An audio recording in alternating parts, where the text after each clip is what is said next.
Ndray aloha nareo point à la ligne hitanareo compte fake virgule tonga solo nareo miarabanareo mangalasy izy dia mipetrapetraha amin'ny tany virgule rehefa te hiataky anà nareo dia atoroko fika anankiray point ny attaque physique virgule dia zavatra tena tsy mandaitra amin'ny fiainako mihitsy satria za raha misy olona farak'izay tara amin'ny tenany dia za farak'izay tara amin'ny tenako rehefa mijery fitaratra virgule dia ny zavatra hitako tsy hoe be kibo na hoe be fe na hoe tsisy an'izao fa ny zavatra hitako dia ny asan'Andriamanitra farak'izay tanteraka virgule ka noho izany raha attaque physique zany nataonao amiko dia tena farak'izay tsy mandaitra aminah mihitsy ilay izy virgule satria io voloko jerenareo hoe manifinify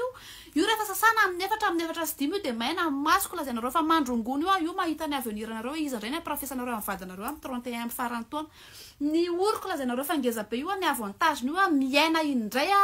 dia ao anampiny daholo ny olona manodidina anao fa tsisy rivotra iainana zareo anjara rivotra iainana zareo tsony io molotra io moa jerenareo ohatran'izao fa mampitovy amin'ilay ministra anankiray iny ka noho izany raha resaka attaque physique dia farak'izay tsy miatteindre anahako mihitsiny zany mahatonga anahy tsy liana amin'ny resaka hoe concours na beauté concours na tsara tarehy concours na tsara bika satria tsy mila an'izany ako za parfait ho anahako za Beyoncé ako anahako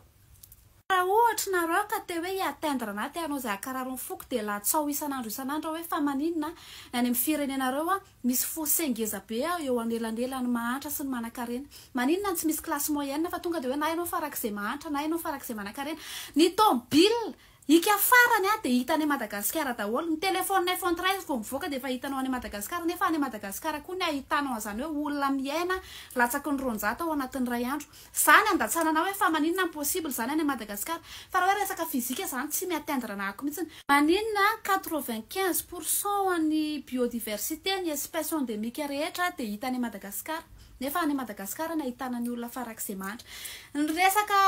arena kibony tany hita any Madagasikara nefa any Madagasikara ny ahitana ny olona farak'izay mahantra zany andatsanana ako zany makararony foko raha resaka fizika zany tsy miatteindre anahako mihitsy zany dia ozy ianao hoe misy olona tsy miketrika fa zay manko ny ainga tamin'ny tsy nisy olona ny ainga tamin'ny tsy nisy zany fa mety hoe tsy nisy vola anao fa mety hoe nisy relation fa ndonge proposition ako hoe ohatra hoe mifidy ala anankiray